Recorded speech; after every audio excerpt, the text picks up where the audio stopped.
Bismillah, assalamu alaikum wa rahmatullahi wa barakatuh. I am so excited to be able to welcome all of you to our Amplify call.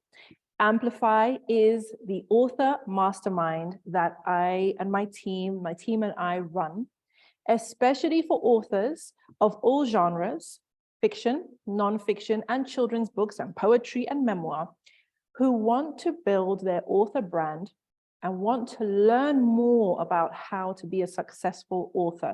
Because being a successful author is so much more than writing an amazing book. Those of you who have written an amazing book and have seen 0 sales, y'all know what I'm talking about. So Amplify is the group that we run. It's a membership-based group where we train. We train our authors to understand what is required from them as authors, as people who are carrying their message and are responsible for building an audience. We train them, we show them how to do it, we support them in their efforts, and the ladies who write their books with me, they automatically go into Amplify, so I get to help them with their book launches, etc. So with that being said, we're going to have a Q&A today, right? And we've opened it out to the community so that people, inshallah, can get their questions answered and hopefully get some benefit from this session. So I have some questions already from the ladies in the group. If you have any questions, please feel free to post them. I'm here to have my brain picked right now, okay? So that means that you get to ask me any question that you have about writing, but more importantly than writing, in Amplify, we talk about the post-writing process, right? So after you're editing, we're talking about publishing, we're talking about promotion, we're talking about book launches, we're talking about networking, we talk about how to make those sales, okay? So that's what we talk about in Amplify, because it makes sense, right? To amplify your message. So let me take this question first, inshallah. What is the ideal launch period? Amazing question. The ideal launch period depends on 2 things. It depends on who you are as an author in terms of how much of an audience you already have, how big of a network you already have, and the size of launch that you want to do, right? How many copies you'd like to sell. So let me give everybody a little bit of perspective here. Statistically, the average self-published book will sell up to about 250 copies in its lifetime, okay? I'm going to say that again. The average self-published book sells about 250 books in its lifetime, okay? So that's on average. Some will sell much fewer, some will still sell much more, but on average, that's what people are expecting. Now, I would say that that is for authors that don't understand anything about building an audience, that haven't put the work in to build an audience, haven't put the time and effort into preparing for a launch. And really, they've just kind of put their book up there. They've posted on social media a few times, they've told family and friends, and they're hoping that everybody's going to want to rush to buy their book. That's not how it works. So if you have already got a fantastic network, whether it's online or offline, whether it's individuals or families or communities or a masjid or organizations, charities, businesses, right? Networking groups, associations that you belong to, the better networked you are, obviously, the more people you can bring in to help you to make your book launch a success, right? And when I say success, what do we want? We want people, A, buying the book, B, reading the book, and C, reviewing the book and recommending it. What did I say? Buying, reading, reviewing, and recommending, okay? That's what we want people to do. That is how a book picks up steam. That's how it becomes part of the conversation. That is how your book makes an impact. So if you're well connected, you may take a 3-month launch period, right? And that is basically from when you first start telling people that, hey guys, I'm writing a book, or hey guys, my book is coming out on this date. We want a 3-month, I call it a runway, right? Because just like an airplane can't go from standing still to up in the air. It needs a runway, okay? Now, the more powerful, and this is my metaphor that I'm completely making up. If it doesn't make sense, then just forgive me, but I'm just going to go with it anyway, all right? If you have a really powerful engine, you may not need as long of a runway, right? So if you're really well connected, if you know loads of people, if you have a podcast already, if you have a hot YouTube channel, if you've got tons of followers on Instagram, right? If you've got a massive mailing list, you may not need as long of a runway, but I still recommend 3 months to give yourself time to get all the moving parts in place to have that bestseller launch that we like to have, okay? Now, if you don't have that, you need to give yourself time to build that. Now, it may not be as huge as the ones who already have it, but you definitely can do better than just posting on Instagram and just letting your family and friends know. So I always recommend my clients give themselves 6 months to build their audience, right? To find their people, to connect with their people, to create trust and respect with their people, meaning the people who are your potential readers, right? Your audience. Give yourself 6 months, because we teach in Amplify, there is actually a step-by-step launch guide. And there are quite a few moving parts inside that launch guide, right? Those of you in Amplify, you know. I hope that those of you in Amplify have actually been into Amplify and watched all the videos and made your notes. We had a fantastic conversation with Alia Umrayan, and she showed us her launch book.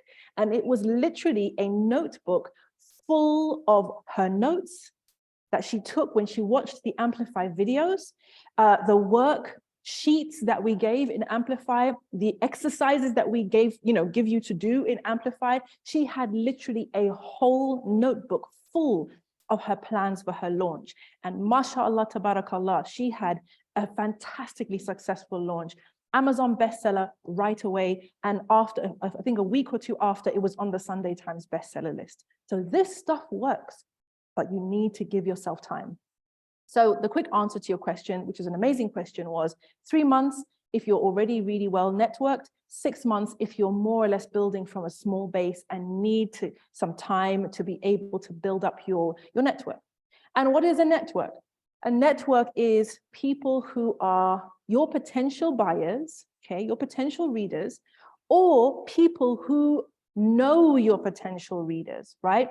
People who have their own audience, who have the love and the trust and respect of your potential readers, right? So one of the things we do in Amplify is we ask you to look at who out there is already speaking to your ideal reader.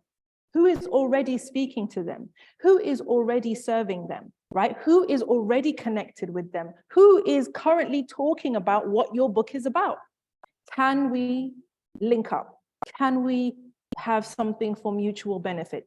Can we build a relationship there? Because that person is going to be one of your biggest megaphones. You're going to pass the information to that person, and then that person is going to broadcast it to their thousands of followers, thousands of fans, etc.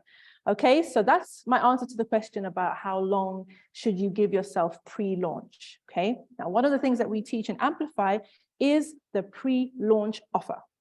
Okay, the pre-launch offer is an incentive to get people to purchase your book in advance before it goes live.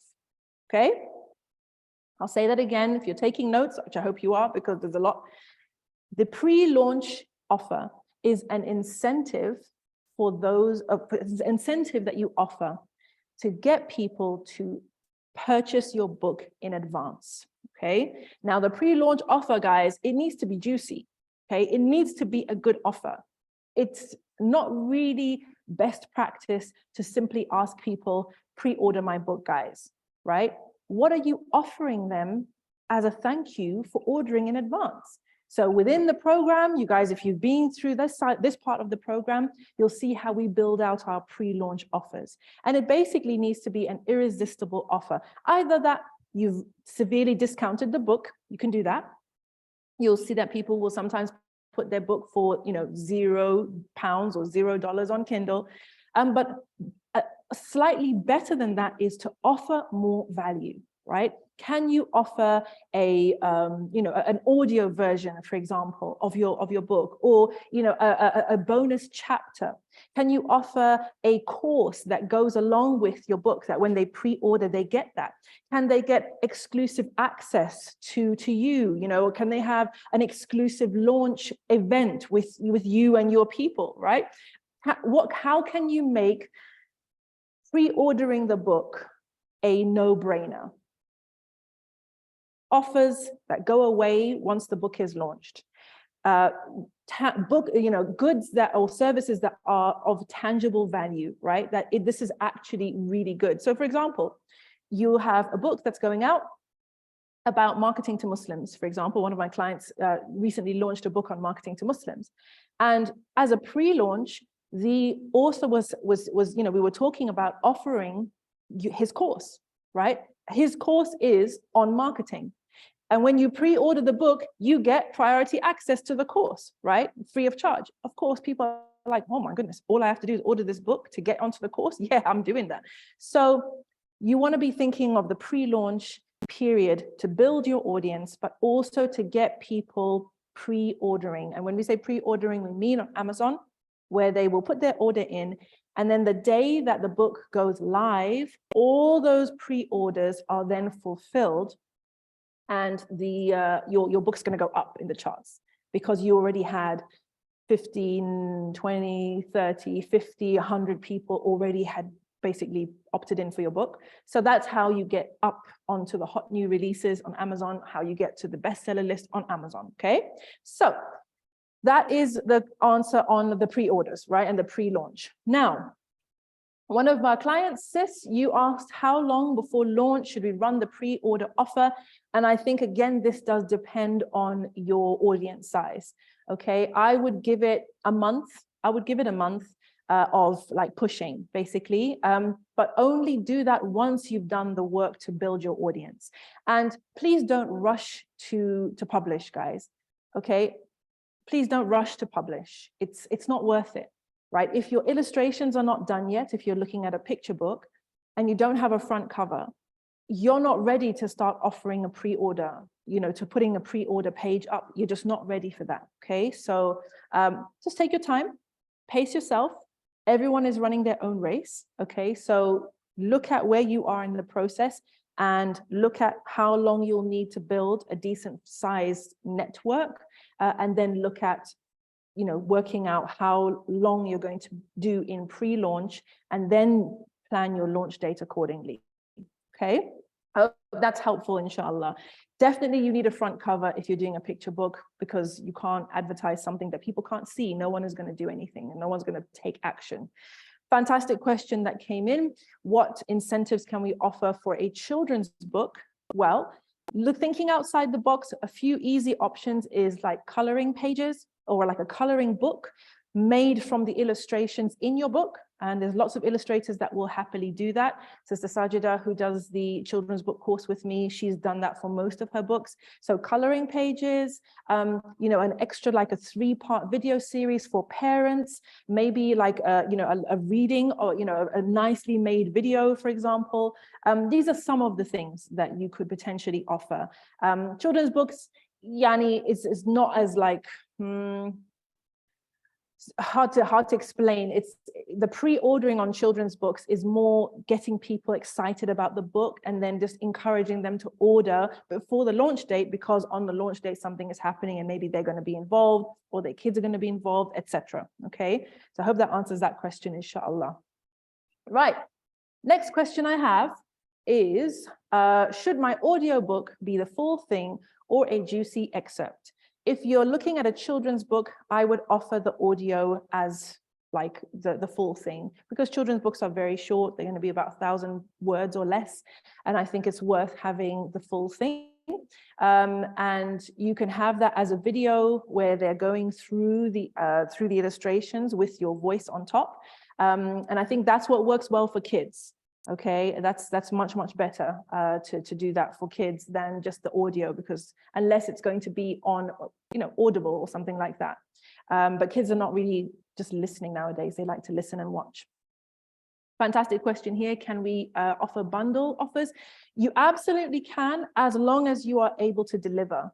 So that will very much depend. Some of our clients have launched with a site like LaunchGood, for example, which allows you to put the order out, put the offer out before you have actually published.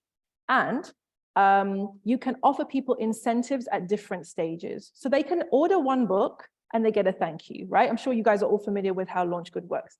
You order one book, you get a thank you. You order 5 books, maybe you get like a handwritten note from the author, yeah? Or maybe you get signed copies, right? Order 10 books and you get a reduced price and you get blah, blah, blah. You guys are following me right now? You see what I mean with that? So basically, all we want people to do is to take action. So whatever we need to do to get them to take action, that's what we're going to do, inshallah. Okay, cool. Another question to do with launching, which is a really good question here, is should I launch a podcast before the launch or afterwards? Now, the first thing I would say is only launch a podcast if it makes sense for you and your business and the work that you do, okay? Don't launch a podcast for the launch of your book, right? Because now you're trying to launch 2 products and it's hard enough to launch a book without trying to launch a podcast as well. The trick you want is to land podcast interviews before, during, and after your launch date. That is much, much more valuable, much, much more valuable, okay, than you starting your own podcast. If you want to start a podcast, you can, but it needs to be strategic and it needs to be part of the work that you intend to do for the next year or so, right? Because setting up a podcast, it takes time, it takes effort, it takes energy, and it takes resources, okay? So don't set up a podcast for your book launch. No, get yourself booked onto podcasts to talk about your book for your launch, like we teach you in Amplify, okay? Question, can the audio be narrated by a storyteller instead of the author? 100%. I think most books are actually narrated by other people other than the author, okay? It seems to be, you know, common practice that they'll get an actor or just a voice actor to read the book rather than the author. Okay, best places for podcast interviews for Muslim authors. Guys, Google is your friend, okay? Google is your friend. If you Google, now, if you're a children's book author and your book has only like a Muslim appeal, like the audience is Muslim specific, go into Google and search Muslim Mum Podcast, Muslim Women Podcast, Muslim Book Podcast, and just take notes on everything that comes up, okay? Take notes on everything that comes up, listen to the podcast, go to the Apple Store or wherever it is that you see your podcast, Spotify, whatever, and have a look at the topics that they have already covered. Does your book fit in? Can you make your book fit in?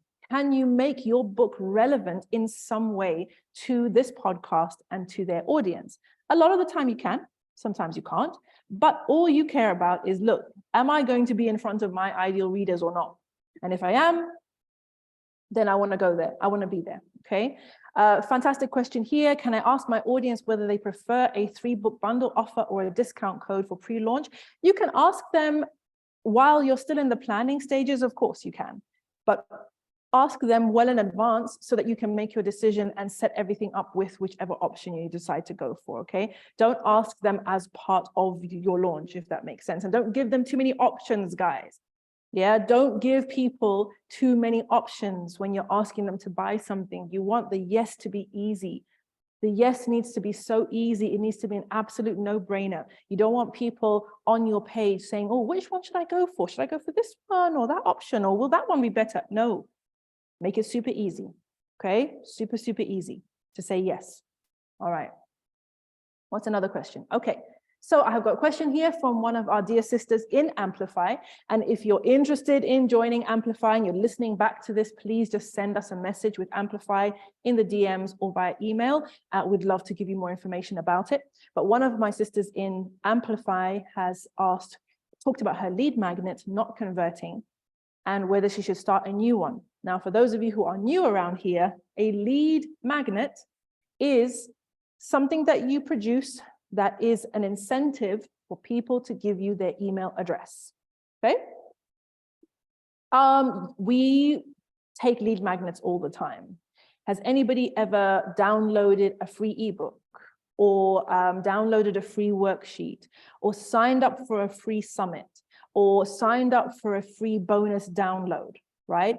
All of those activities where you get something for free in exchange for your email address, that is a lead magnet, okay? And the person who is offering you that is collecting emails so that they can communicate directly with you, okay? Within Amplify, we teach our authors to maintain and nurture their own email lists, because if you can get a sizable email list, it is extremely valuable, and publishers are just absolutely love it. They absolutely love it when an author has her own network, has her own audience, has her own email list that she's actually communicating with, and social media that she's actually using to communicate and connect with people. Publishers love that. Okay, why do publishers love it? You may ask. Well, because they know they're going to make sales.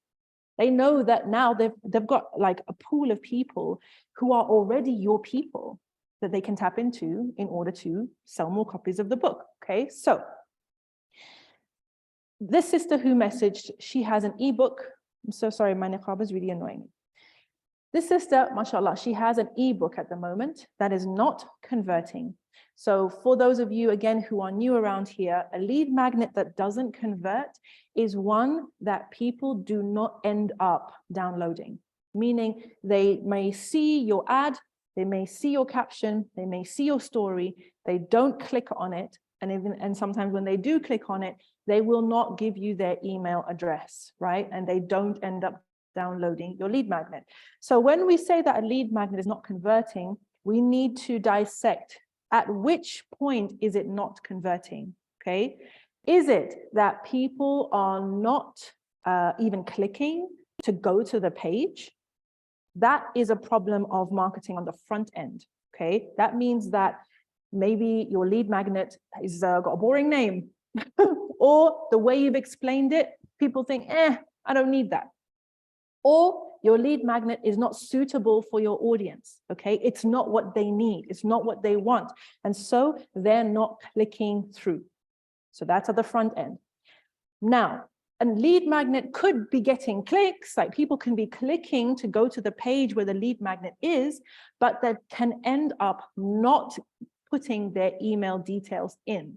That is a different problem, okay? That's a problem in the middle of the funnel, okay? And there it usually is to do with the page. Maybe the page doesn't look professional, or the page doesn't explain to them the benefits of this lead magnet, right? Or maybe there's something not working with your page, yeah? And maybe the tech side of things is letting you down.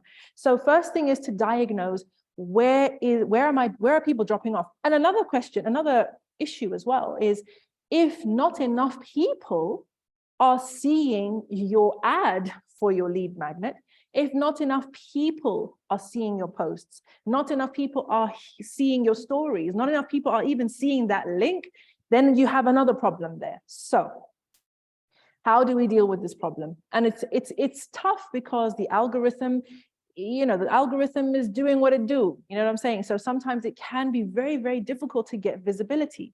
So after you've done the diagnosis, right? If you've discovered that, look, my lead magnet is what my people need. Maybe I need to tweak my language a little bit, but not enough people are seeing my lead magnet. This is where the power of networking comes in. This is where the power of networking and offering your things to someone else's audience and maybe doing the same, okay? This is where you need to start getting yourself out there. Because, for example, a lead magnet can be like an ebook or a download, etc. But another type of lead magnet, which has worked extremely well for me, is an event, right? It's a summit, it's a conference, it's a seminar, it's a festival, it's a symposium, okay? It's an event that people are going to sign up to. So they will, if they want to be at this event, they are going to give you their email address so they can get the details, okay?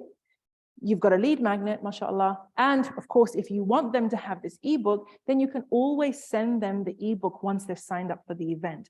But if it's not converting, then try something else. Okay, it could just be that either not enough people are seeing it, in which case you need to network more and you need to try to offer it via other people's channels, or that particular ebook is just not what people are interested in for whatever reason. Try something else. And mashallah, this sister is actually a premium client of mine. So girl, we're going to work on this together, inshallah, okay?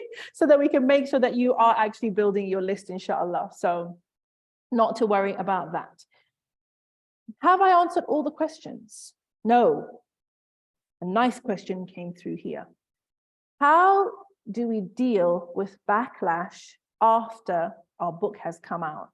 One of our clients, it's a children's book client, but she wanted to know, like, if I've written a story with a bus driver in it, and the bus driver does whatever he does in my story, what do I do if after the launch, bus drivers come out and say, excuse me, that is not correct, because us bus drivers, we don't act like that, whatever, right? That's a very interesting example. But let me offer this to everybody who's here. I've said this before, and I'll say it again. You will not be everyone's cup of tea, okay? You will not be everyone's cup of tea. You will never be everyone's cup of tea.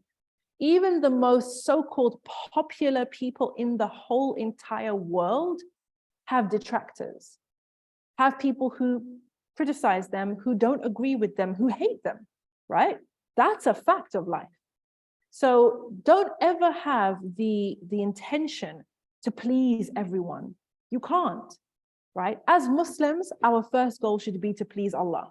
So as long as I'm good with Allah subhanahu wa ta'ala, the rest of the world can do what it do. It doesn't make any difference to me, okay? And it shouldn't make any difference to you either. As long as what you've said in your book is correct before Allah subhanahu wa ta'ala, and you can stand before Him and say, yes, I did that, and hopefully you get reward for it, inshallah, it's a good thing, right? But as long as I'm okay with Allah subhanahu wa ta'ala, I will not fear the blame of the blamers, and neither should you. Will you always get it right in your book? No, you may make a mistake, right? You may make a mistake. You may say, you may have analyzed things incorrectly, okay? You may have quoted somebody incorrectly, and in which case you should be open to changing that. But as for someone taking issue with your characterization of a character in your book, that I will not pay any attention to. I'm so sorry. Okay, our characters in our books are characters in books. They are not supposed to be a representative of the whole anything. So if I have an Afghan character in my book, for example, and the Afghan character has, an addiction to cigarettes, for example, and then someone from the Afghani community comes and says, well, why did you make the Afghani in your book have an addiction to cigarettes? We're not all like that. And that's ridiculous. I'm sorry to say, but that's ridiculous. So nobody should come at you saying, oh, why did you say this about these people? We're not all like that. It's just a character in a book, a specific character in a specific book. So don't fear the blame of the blamers. Do your due diligence when you're writing your book. Do your research as much as you can. And this is especially important for those of us who are writing about a culture that is not our own. If you're writing about a culture that is not your own, please, please, please do your research.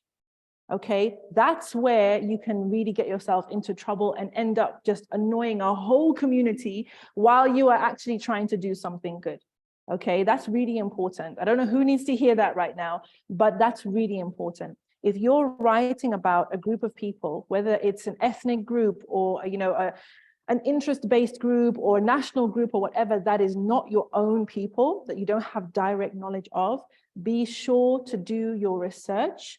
And also have people from that community give you feedback on your story to make sure that you have hit the right notes and that you haven't said anything that is going to annoy that community or annoy, the people from that group, right? And of course, for me, this is different from, I have a character in my book who is XYZ and I've chosen to make him a particular way. And then someone says, oh, we're not all like that. That's not the same. But for example, I've seen in books before where a person who's not from the Muslim community, for example, will write about how Friday prayers go, and it's wrong. It's like, no, that's not how Friday prayers go. Like, did you not do your research? Some of you may know which book I'm talking about. It was made into a film, but I was shocked because I just thought it's so easy to research how Friday prayers go. How could you get that wrong in your book? You know what I mean? Anyway, I digress. Suffice to say, I've finished with the questions, alhamdulillah, and I pray that this is beneficial for everyone out there who is listening to this live or, you know, on a replay. What I want you to know is this. The reason we do the work of building an audience, of building a network, of working towards a successful launch is we have something valuable to say. Our book contains something of value. And it is in honoring that value that we put in the time and the effort and the resources to find an audience for the book. Because one of the saddest things that you see is when somebody has written a beautiful book. It's a book that's needed. It's a book that you know, it would be such a wonderful thing if more people could read it. And the author just has no idea how to get it out there. You know how many messages I've had from sisters and brothers who say, I did all this work, I paid for this, I paid for that, and I got my book and it's published, and I just can't make any sales. And I feel like I wasted my time. So the first thing is that, of course, you're rewarded with Allah, but we don't want to be in that position, right? I'm sure we don't want to be put in that position. Nobody wants to have put in all that work and then nobody reads your book. So this is one of the reasons why I set up Amplify. That's one of the reasons why we have this mastermind, why we build these communities and encourage sisters and whoever else to work together, to support each other, to back each other up. If you guys follow my stories, then you know that that's what I do. You know, even people who are not in my program, people I haven't worked with, okay? But we are stronger together. And if we amplify each other, inshallah, it builds a reciprocal relationship, okay? So never feel like another sister's book launch coming out. You see on your feed, right? You see on your feed that so-and-so's new book is out. Drop a heart. Tell her congratulations. Tell her, mashallah, sis, this is great. Even better, two things: buy the book and then promote it on your stories. Share it on your stories. Share it in your networks, okay? Trust and believe, like those are the types of things that it comes back to you. It really does come back to you. It's not about, I've got a book to launch, who can I ask for favors? It's like, no, I'm already in this space. I've been doing favors. I've been helping people out. I've been supporting, right? I've been a listening ear, a sounding board. I've given, you know, feedback, okay? Support each other. It makes sense and it works. And when you do finally have your own book to launch, when you reach back out to those people, they'll remember you. I say, oh, your book's much, of course. What do you need me to do? And everyone should be doing that, right? And if you're sincere, people will respond sincerely, inshallah. So I hope that that's a reminder to everybody. There is a whole relationship that's being built here, and it doesn't end when your book is released. It doesn't end when your book is launched, okay? We should be helping each other. You know a good podcast? Pop it in the group, right? You just had a great podcast interview with somebody. Let people know in the group, you know, so-and-so is looking for articles. You know, I got my article published here. Here's the editor's name. You know, so-and-so is doing a lot of really great reviews. You should reach out to her. So-and-so invited me to come and speak and is looking for more speakers. Who wants to take part? Do you see what's happening here? I can't think of the number of sisters from Amplify, from Release, from my writing programs that ended up on the stage because maybe I did a summit and then I invited them to come on that summit, and then people saw them speaking at that summit, and then they were invited onto this podcast and invited for that conference or come to train or do a workshop or whatever.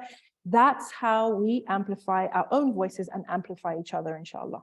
Okay, so with that, I will bid you good night, and inshallah, I will see all of my Amplify members inside our Facebook group. After you've listened to this, I want to see those takeaways. And for those of you who are watching on the replay and you're not in our WhatsApp group because you haven't joined Amplify yet, what are you waiting for? Okay, I want to see you getting the support, getting the network, getting the help that you need. I love being involved in everybody's launches. I love helping them come up with ideas for how they can get, more people knowing about it. And I also love connecting my authors with whether it's publishers or whoever else out there, inshallah. So if you're not part of us, send an email with Amplify or send a DM with Amplify. Let's get you that information and let's get you part of this movement, inshallah, so that we can all rise and benefit together. Thank you so much for watching. Thank you so much for paying attention. And I want to see those takeaways in the WhatsApp group, inshallah. Wassalamu alaikum wa rahmatullahi wa barakatuh.